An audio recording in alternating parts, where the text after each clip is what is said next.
Where to even start? This game, obviously, it's a Metroidvania, action platformer, whatever you want to call it.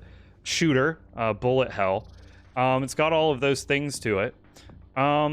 It does borrow a lot from other Metroids, but I think it builds upon them. I think it does a really good job of taking ideas from other Metroids, specifically Hollow Knight, which is like my favorite Metroid, and it does its own little thing with it. The different systems in the games are really cool. Like having, hold on, I'll show you. Like having, all this stuff. Like you have all these different guns.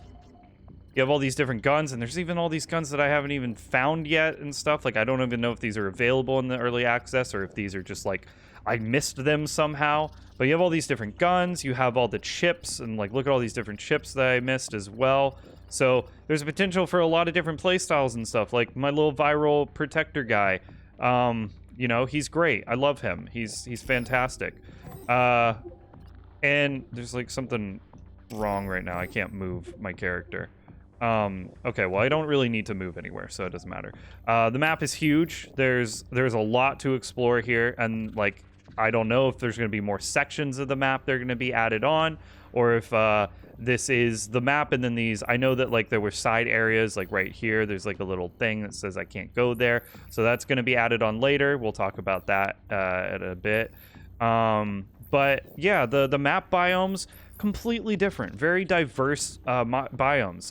Having the diversity of all the different biomes leads me into talking about where we are. We're inside of a dog, so you're shrunken down, you're fighting cells, you're fighting viruses and all that stuff. And I think that aesthetic is just really cool. The theming throughout is super fantastic. It's very, very well done. It sticks to its theme, and it doesn't take itself seriously. I mean, obviously from the ending, holy shit, literally holy shit. I could not think of a better way to end this adventure than shitting out the final boss from this dog, blowing up a laxative on top of the boss so that the dog shits itself, and it having an actual little cutscene where the dog shits itself. Oh, it's so fucking funny. Really, really good. That's a little worrisome. I guess we've beat the game, so weird. It like reset us before we fought. Did it reset us before we fought all of that stuff? Oh, I wonder why. It doesn't matter. We did it. There's proof that we did it. But there's all these like side areas that we'll come back to and do. The voice acting, for what there is, I mean, it's really just the doctor, I think, is the only one that has an actual voice. Great voice. He's got back. This is a great voice. It's a really good like voice. We even commented on it when we first played this game in Steamos, that the voice at first you're like, oh, it's gonna be super stupid, it's cartoony, it's dumb. But then like as the game goes on and you hear him talk more, you're like, oh no, it's perfect. Like this is exactly the voice that we needed for this kind of game. That's great. I added my little voices to all the other characters, hit and miss, and also super inconsistent. I do not remember voices between episodes and stuff, so that everyone's got different voices all the time. But then it's kind of like the Simlish Animal Crossing, just like that kind of stuff happening, which is fine. Game does not need to be fully voiced at all. I'm just like looking at the map, thinking about stuff to talk about. The tree thing I feel like was a little unutilized, but I'm also not going back and like fully doing everything. So if you do want to be like a completionist, this tree is actually a really cool mechanic. I don't think Hollow Knight has anything like that, and I can't remember off the top of my head any other Metroids that do, but basically it reveals the whole map for you. I know that Hollow Knight had the cartographer, that you could like buy the map fragments and it would unlock the map for you and you could like see the map and stuff. But this, like, the more enzymes you put into this tree, it shows you more and more of the map, and then it like it reveals where bosses are. It reveals where there's like a question mark is like something that's of note, like maybe a dog for the quests or something like that. And then it also reveals the part of the map that you haven't been to. So that's really cool. I really like that, for especially in a Metroid game where it's super confusing and you get lost really easily. Having a very nice map can make or break the game, and I feel like this map is like enters into that perfection realm of Metroid maps. Like, it could not get any better. It shows you where NPCs are.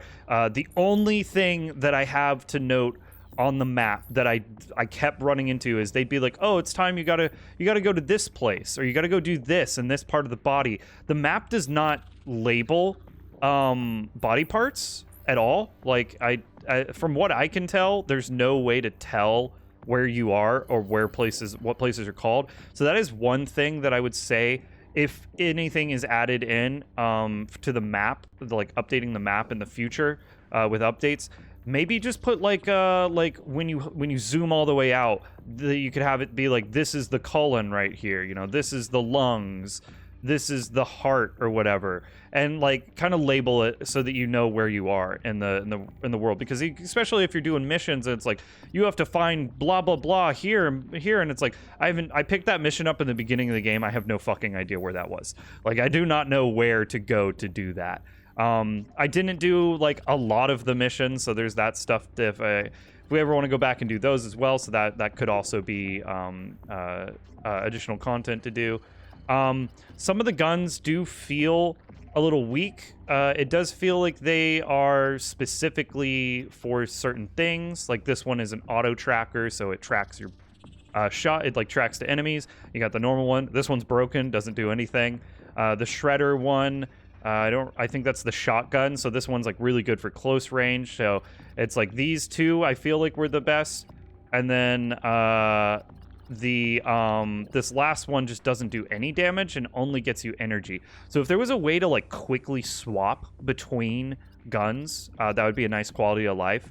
Like, maybe you can have a quick bar where you can assign 4 guns and you can quickly swap between them instead of having to come into this menu, because the game doesn't pause when you're in this menu. So if I wanted to switch to a shotgun mid-fight, like, I can't do that like really easily, and I feel like that would be something that would be really cool. It might change the gameplay mechanics and the core systems a little too much, so you might not be able to you might not want to do that.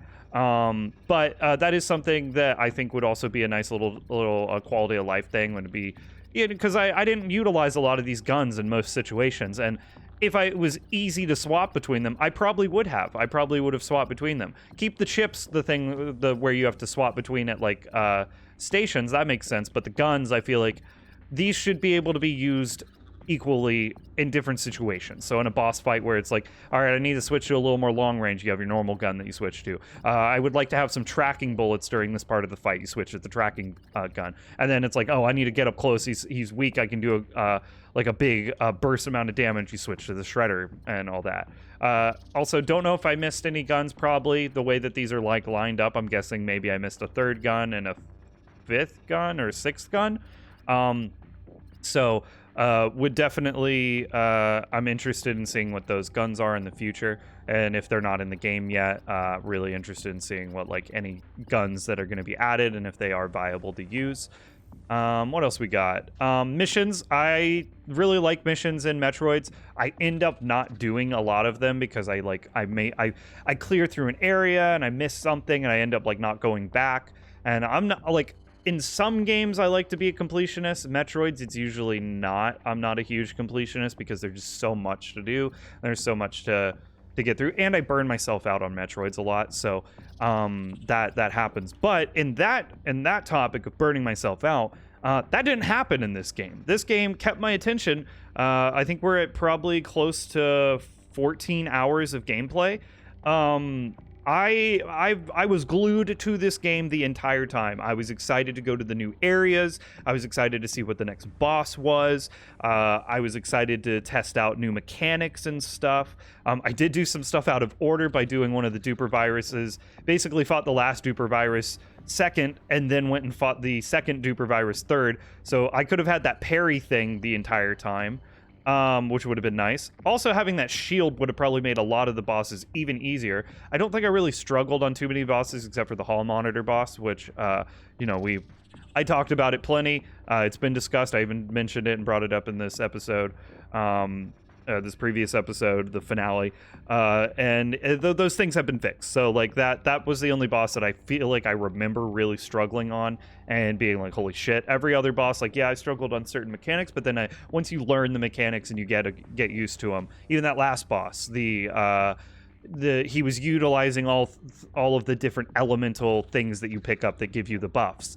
So once I realized, like, oh, I destroy the platform that spawns for the color of the attack he's about to do, and I can, I can save myself. And the only one that I couldn't really figure out was the orange one, and I think I needed to get the orange thing and do a dash as the bullets were coming at me, and it would have probably destroyed the bullets in air, because the other ones just made you immune to the damage. I think that was the one where I actually had to do something.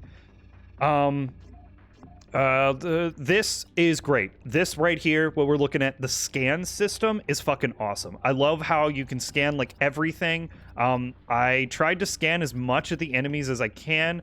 It looks like either these are just not in the game, or I somehow missed enemies or missed scanning them. That's very possible. But I tried to scan as much as I can, and I really liked how you can the scanner gets upgraded. Like, that was really cool that once you scan something, it adds to like an XP bar, that when that XP bar like levels up, you get like new abilities. And the newest one I got was when you scan, you can pick up the money off the ground, the little money that falls from killing an enemy. If it falls to like an unreachable place, you just scan and it gets sucked to you, and that's amazing. That's great. Really liked the enemy variation, and I think it's crazy. I think that they all stuck to the germ and inside of a body theme with like parasites and germs and viruses and blood cells and all that kind of stuff, while at the same time being very diversified. And like, while we're just looking at it, like, they are all very different from each other. Like, all these things do look very different, and there are different like evolutions of these, like the squaggle, and then you've got the flauggle, and then like these things, a seeper and then darts, are like very similar, but they are still different. Fantastic enemy variation. The NPCs, I really enjoyed all of the NPCs as well. I liked how they kind of like were trying to like, some of them like looked down on you, and as the story went on, they were like, oh no, you're our savior kind of thing. You do quests for someone and they give like a newfound appreciation for you and all that. And then it's also just the keeping to that lightheartedness of like, the characters are kind of goofy, and some of the characters that are supposed to be taken seriously, they come across a little goofy and stuff, and I think that's fine. Like, I think that works really, really well for this kind of game. And yeah, it just, I cannot sing enough praise for this. This is definitely, immediately after completing it, I can't wait for more. I can't wait for the additional content to go in and do side stuff. I don't know if there's any planned DLC for like a big expansion once the game actually like is fully released. I know that the main plan is most likely to fill out the rest of the map, because there's a lot of areas that you're not accessible. There's probably enemies that we haven't seen yet. There's probably weapons and modifications and all that kind of stuff that we haven't seen yet. So once all that stuff is fully in the game and the game is at 1.0, I don't know if there's like another big expansion past that. But I would welcome it. I would 100% welcome more of this game. Even if like it's over after 1.0, it's still a fantastic experience, and I think that it easily enters into my like my top Metroids. This is this kept my attention. I'm glad I followed through and beat the whole thing. Got it all recorded, so if you want to watch the entire voyage from the beginning, it's there. What else is there to talk about? Sound design. I think this game has fantastic sounds. Just like SFX sounds are just really good. I think they all stick to that like organic and like sci-fi body science theme. Like, even the music that we got right now, it's like, it's not like super like abrasive. There's not like something like crazy. It's not distracting. It's just like a running sci-fi thing with like weird noises happening like that right there. And then there's some of the boss fights have just absolute banger songs. Like, there are just some really, really good songs that get you pumped and hyped up while you're doing the fight. And I think it's great. The music in this game is 10 out of 10. I don't know who the composer was. I should have read that out when the credits were going off. But thumbs up to the composer of this game. The music is fantastic. Kind of like brings everything together really well. All of the different songs for the different biomes and stuff. It's just fantastic. I'm not gonna put a score on this game because I don't think it needs to. Me singing enough praises right here tells you how much I liked it. And I do think it is up there with Hollow Knight for me. And Hollow Knight just, Hollow Knight holds that like Hall of Fame for Metroids for me. Like I still haven't played a game like Hollow Knight that has left me with the like wonder of like exploring. This game didn't reach that fully, but it came very, very fucking close.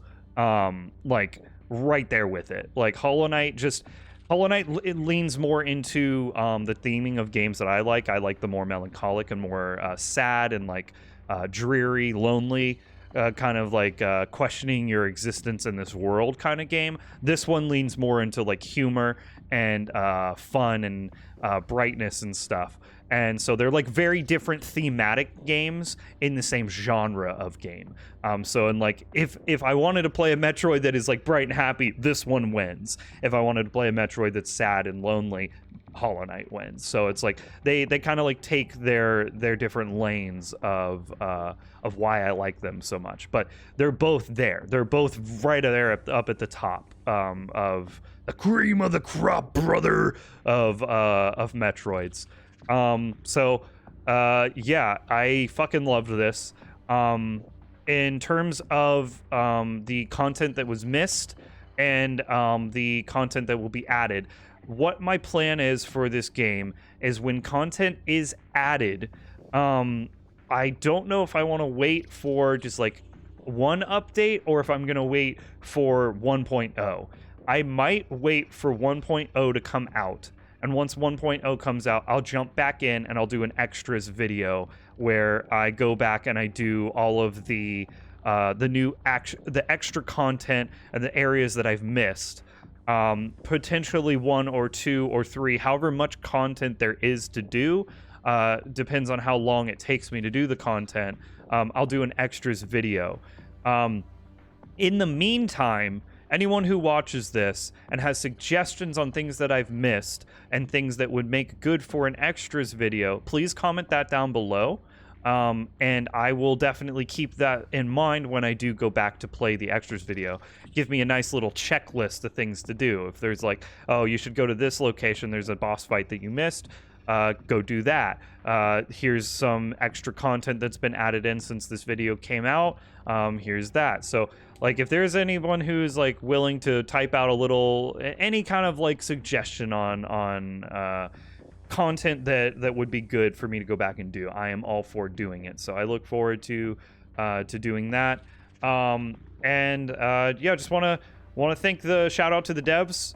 This has been a fantastic journey, and I've really enjoyed communicating through comments on the videos, going back and forth, finding little glitches, the cheeses, the different mechanics and stuff that I've been confused about or have learned about. It's been a joy to communicate that way. Love your game. It's fucking fantastic.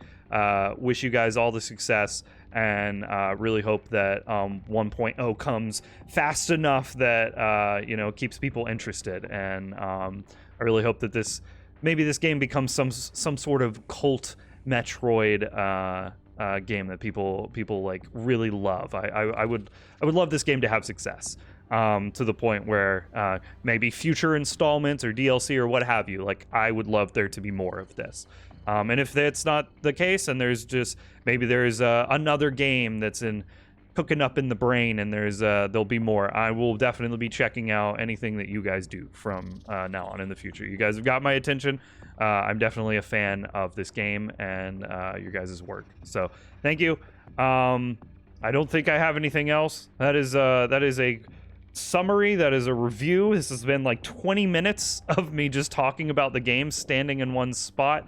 Yeah, if you're watching this on the separate video, then I'm gonna cut for this review, go check out the playthrough. It's there. It's going to be in the description. You can go watch it. Each part, hour to 2-3 hours long. You can watch whatever you want. No specific order you really have to watch in, whatever. Go check it out. But thank you all for watching, and we'll see you on the next video. Bye-bye.